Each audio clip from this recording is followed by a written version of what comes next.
भगवान मन में विचार करते हैं कि यदि मैं इसको धन दूं, संतान दूं, तो इन वस्तुओं को तो मैं थोड़े पुण्य वाले के लिए दे रहा हूं, वो इन्हीं वस्तुओं को मैं अधिक पुण्य वाले के दे दूं तो फिर इनमें अंतर क्या होगा। तो भगवान सोच विचार करके सज्जनों अधिक पुण्य वाले प्राणी के लिए अपनी प्यारी वस्तु को अर्पण करते हैं। भगवान को प्यारी वस्तु क्या है? अपनी कथा। तो अधिक पुण्य वाले जीव को भगवान अपनी कथा सुनने का अवसर प्रदान करते हैं। बोलो वृंदावन बिहारी लाल की जय। तो ना जाने सज्जनों इस तिथि मुहूर्त घड़ी नक्षत्र वार ने बस्ती नगर ने हमने आपने जाने कौन से जन्मों में कितना पुण्य कमाया, उनके सबके पुण्य का पुंज बन करके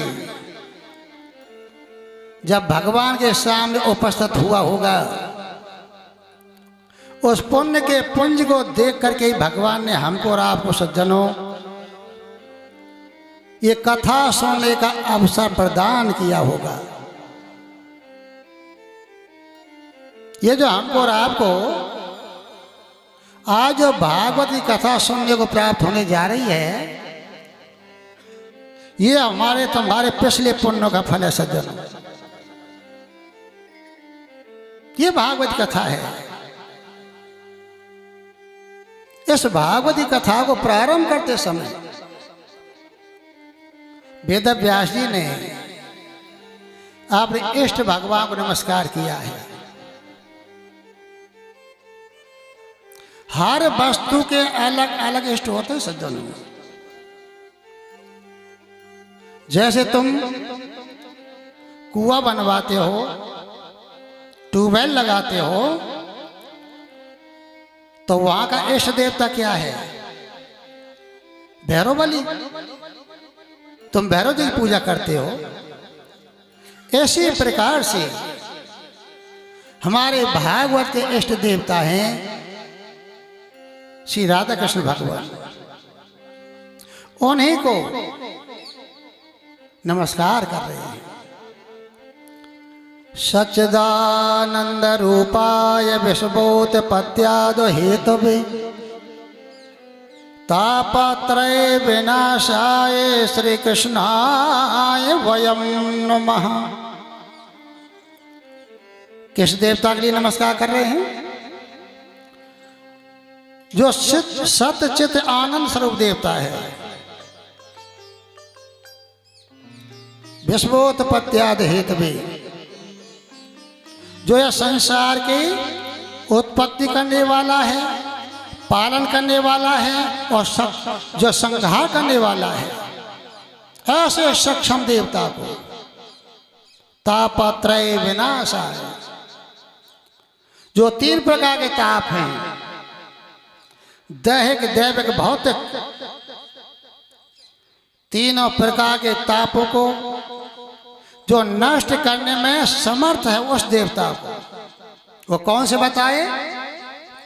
श्री कृष्णाय, यानी श्रीमान राधा जी, यानी श्री राधा कृष्ण युग सरकार भगवान को वयम नमः हम सब मिलकर के नमस्कार करते हैं। बोलो वृंदावन बिहारी लाल की जय। अपने इष्ट भगवान को नमस्कार करके फिर जो भागवत के प्रधान वक्ता हैं उनको नमस्कार कर रहे हैं। सुखदेव जी महाराज को यम प्रजंत मन पेतम पेत कृत्यम दो पायनो बरिहा कातरिया जो हव पौत्रेति तन में तया तरबो भिने दोस्तम सर्वभूत हृदय मनमान तो समी। जो अपने मैया के गर्भ से बाहर आते हैं, बैराग्य के लिए जंगल को चल दिए। जिनके बरहमों के पिता व्यास जी पीछे पीछे बाल लगाते दौड़ रहे हैं, बेटा रुको रुको रुको रुको, अभी तुम्हारा बैराग का समय नहीं आया है, वापस आश्रम को चलो, तुमको पढ़ाऊंगा लिखाऊंगा, तुम्हारी शादी करूंगा, उसके बाद में तुम बैराग की सोचना। लेकिन सुखदेव जी नहीं रुक रहे सज्जनों। सुखदेव जी मन विचार कर रहे हैं कि इस प्रकार से पिताजी नहीं रुकेंगे। तो जहां पर सुखदेव जी महाराज पहुंचे थे, वहां पर जितनी लता पता पेड़ पौधे थे, सब में सुखदेव जी प्रवेश कर गए। सब लता पता पेड़ पौधे सब आवाज आने लगी चारों तरफ से, सुको हम सुको हम सुको, मैं सुखदेव हूं मैं सुखदेव हूं मैं सुखदेव। हर वृक्ष बोल रहा है। ऐसे सर्वभूत हृदय स्वरूप सुखदेव जी महाराज को हम नमस्कार करते हैं। बोलो सुखदेव जी महाराज की जय। आप इष्ट भगवान को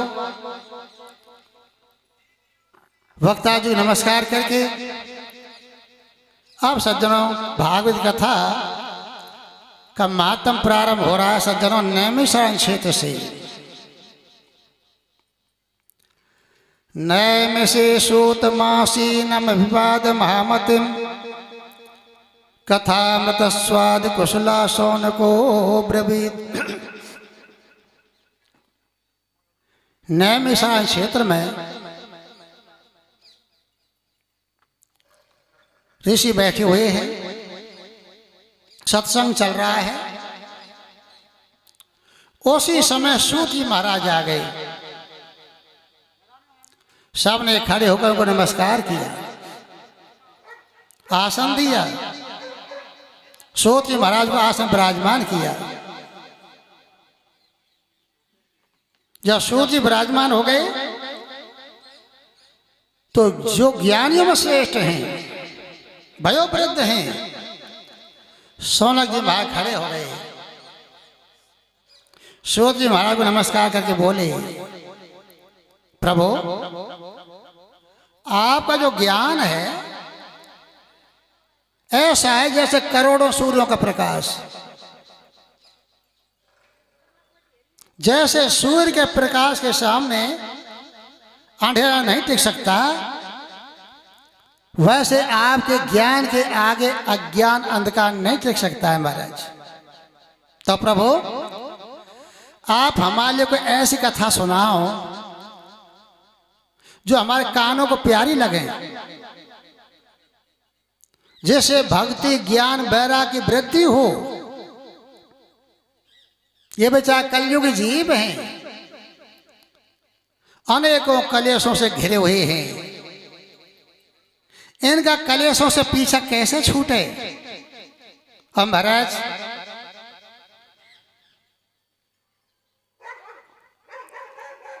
कलयुग में ये जीव आसुरी भाव को प्राप्त हो रहे हैं। प्रभु कथा तो हमने बहुत सुन रखी है, लेकिन आप हमारे लिए कोई ऐसी कथा सुनाओ जिस कथा को सुनने से भगवान श्री कृष्ण बहुत जल्दी प्रसन्न हो जाए। ऐसी कथा सुनाओ महाराज। सूत जी बोले, ऋषियों तुम भगवान की कथा के अनन्य प्रेमी हो, तो मैं भी तुमको सोच विचार करके सिद्धांत की बात बतलाऊंगा, ध्यान देकर सुनना ऋषियों।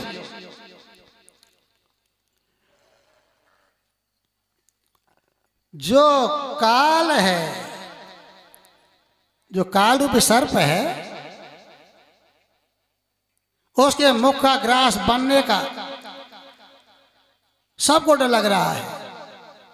भाई काल तो आवे वो, भाई हम मरेंगे, अरे भाई मैं मरूंगा, जो सबको भयभीत कर रहा है।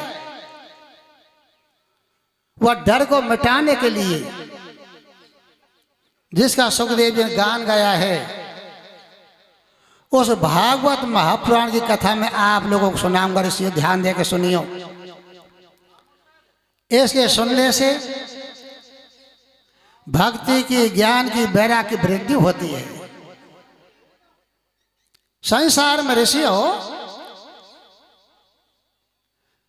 चित्त को शुद्ध करने के लिए यह भागवत की कथा से बढ़कर के और कोई साधन नहीं है। यह सबसे उत्तम साधन है। अगर किसी को अपना चित्त शुद्ध करना है तो भागवत की कथा सुने, ऐसे उत्तम और कोई साधन नहीं ऋषियों। और यह कथा कब प्राप्त होती है? जब पिछले पुण्य उदय होते हैं तब। जिनके पास में पिछले पुण्य नहीं है उनको ये कथा सुनने को प्राप्त नहीं होती। जिनके पिछले पुण्य हैं वो इस कथा को रुचि से सुनते हैं। कथाओं में भीड़ तो बहुत हो जाती है, लेकिन रुचि से ध्यान दे करके वही सुनेंगे जिनके पास में पिछले पुण्य होंगे। और जिनके पास पिछले पुण्य नहीं है उनका कथा में बैठे थे लेकिन मन ना लगे, वो कोई इधर उधर देखेगा, कोई बातचीत लग जाएगा, कोई मंडप की शोभा देखेगा, कोई उठ के चलो जाएगा, उनका मन नहीं लगेगा जिनके पुण्य नहीं है। तो ऋषियों पिछले पुण्यों के प्रभाव से भागवती कथाएं सुनने में रुचि पैदा होती है। ये भागवती कथा अमृत से भी मधुर है, लेकिन महंगी है। कि साहब महंगी कितनी है? कि जब सुखदेव जी महाराज राजा परीक्षित के लिए गंगा जी घाट पर कथा सुनाने की तैयारी कर रहे थे, देवताओं को मालूम हो गए कि सुखदेव जी महाराज राजा परीक्षित को भागवती कथा सुनाने की तैयारी में है। देवता बोले भाई चलो हम भी सुनेंगे कथा। तो देवता स्वर्ग से अमृत के घड़ा को लेकर चले और गंगा जी घाट पे आ गए, सुखदेव जी के सामने आ गए। सुखदेव जी को नमस्कार किया देवताओं ने। सुखदेव बोले भाई देवताओं कैसे आना हुआ? देवता बोले महाराज आप राजा परीक्षित के लिए भागवती कथा सुनाने की तैयारी कर रहे हो, तो महाराज हमको भी आवश्यकता है कथा सुनने की। आप राजा को भागवत इसलिए सुना रहे हो जी कि राजा को मरने का डर लगा हुआ है, क्या मैं मरूंगा?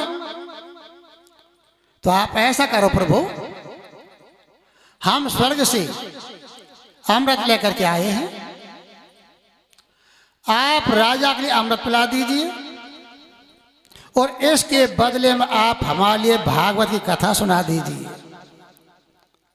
तो हमारे अदला बदली होने से दोनों के कार्य सिद्ध हो जाएंगे महाराज। राजा को जो मरने का भय लग रहा है, अमृत पान करने से उनका ये मरने का भय निकल जाएगा और हमको भगवान की कथा सुनने को प्राप्त हो जाएगी। जब सुखदेव जी ने ये बात सुनी देवताओं की, सुखदेव जी मन में मुस्कुरा गए और मन में कह रहे हैं देखो इन मूर्ख देवताओं की बात, ये भागवत के रहस्य नहीं जानते हैं कि भागवत है क्या चीज। इन्होंने तो भागवत का मूल्य ऐसे निर्धारित कर दिया जैसे कोई दुकानदार अपनी छोटी छोटी वस्तुओं का मूल्य निर्धारित करता है। ये साहब 20 रुपए किलो है, साहब ये 50 रुपए किलो है, 100 रुपए किलो की चीज है साहब। ऐसे इन्होंने भागवती कथा का मूल्य निर्धारित कर दिया। अमृत के बदले में कथा सुना दो साहब, ये कथा का अधिकारी नहीं है। और सुखदेव जी ने स्पष्ट बोल दिया देवताओं को देवता तुम कथा के अधिकारी नहीं हो, तुमको कथा श्रवण नहीं कराऊंगा, आप जा सकते हो। फटकार लगा दे देवताओं को। देवता निराश होकर के अपने अमृत के घड़ा को लेकर के और वापस स्वर्ग के लिए चले गए। जो देवताओं को प्राप्त ना भई सज्जन जो कथा, वो आज हमको और आपको प्राप्त होने जा रही है। तो देवता तो हमसे और आपसे बहुत छोटे हुए, उनको कथा ना मिली, वो हमको और आपको कथा सुनने को प्राप्त होने जा रही है। तुम देवताओं से बड़े हो सज्जनों, भाग्यशाली हो। जब देवता चले गए, सुखदेव जी महाराज ने राजा परीक्षित के लिए 7 रात 7 दिन लगातार कथा को सुनाया। 7वें दिन राजा लोग को लेने के लिए बैकुंठ से विमान आया। राजा ने विमान का पूजन किया, राजा विमान बैठा, विमान लेके चलो राजा को। तो सज्जनों, जो प्राणी बैकुंठ की यात्रा पर जाते हैं और जो बैकुंठ के रास्ता में छोटे छोटे लोग पड़ते हैं, उन लोगों के जो राजा बने बैठे हैं, वो देवता बाहर निकले और बैकुंठ जाने वाले जीव का स्वागत करते हैं, पूजन करते हैं, जयकार लगाते हैं। राजा का विमान जा रहा है, स्वर्ग लोक को पार कर गया, तपोलोक को पार कर गया। जब सत्यलोक में पहुंचा, ब्रह्मलोक में, राजा के जयकार लगे। ब्रह्मा जी बोले, भाई ये कौन जयकार लग रहे हैं? किसी ने बता दिया, राजा परीक्षित के जयकार लग रहे हैं, जो बैकुंठ को जा रहा है जी। ब्रह्मा जी बोले, ऐसा क्यों हुआ भाई? भाई राजा को तो सर्प डसा है, उसकी अधोगति होनी चाहिए थी, वो बैकुंठ कैसे जा रहा है? किसी ने बताया जो उनके लिए सुखदेव जी महाराज ने भागवत की कथा सुना देनी, उसके प्रभाव से बैकुंठ के अधिकारी हो गए महाराज। ब्रह्मा जी बोले, भागवत की कथा में इतनी शक्ति, जो अधोगति जाने वाले जीव को और बैकुंठ पहुंचा दे, मैं नहीं मानूंगा इस बात को, मैं इसकी परीक्षा करूंगा। भागवत की परीक्षा करने के लिए ब्रह्मा जी ने अपने लोक में तराजू को बांध दिया। एक परडे में भागवत की पुस्तक को रख दिया, एक परडे में जितने दान धर्म पुण्य होते हैं सबको रख दिया। लेकिन अपनी गरिमा के कारण भागवत वाला परड़ा पृथ्वी पर टिका रहा और दूसरा परड़ा आधार झूल गया। ब्रह्मा जी अचंभित हो गए, देवता ऋषि मुनि अचंभित हो गए। और ब्रह्मा जी बोले, देवता और ऋषि मुनियों, आज मैं मान गया हूं, ये भागवत की पुस्तक कोई साधारण पुस्तक नहीं है, ये साक्षात भगवान की वांग्मय मूर्ति है। और आज से मैं इसका नाम भागवत भगवान रखे देता हूं। बोलो भागवत भगवान की जय।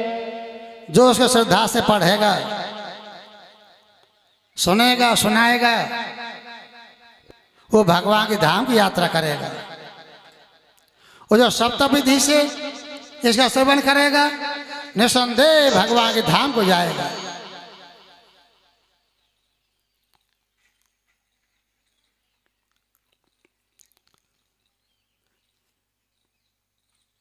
सूर्य के ऋषि हो, ये भागवती कथा नारद जी ने सनकादिक से प्राप्त करी। सोना जी बोले, महाराज हमें ऐसा सुना है कि नारद जी 2 घड़ी से ज्यादा कहीं रुको ना करे, फिर इतना समय उनको कैसे मिल गया, कैसे रुक गए कथा सुनने के लिए 7 दिन? महाराज इस प्रसंग को आप सुनाने की कृपा करो। तो अब सज्जनों, नारद जी सनकादिक का प्रसंग आ रहा है।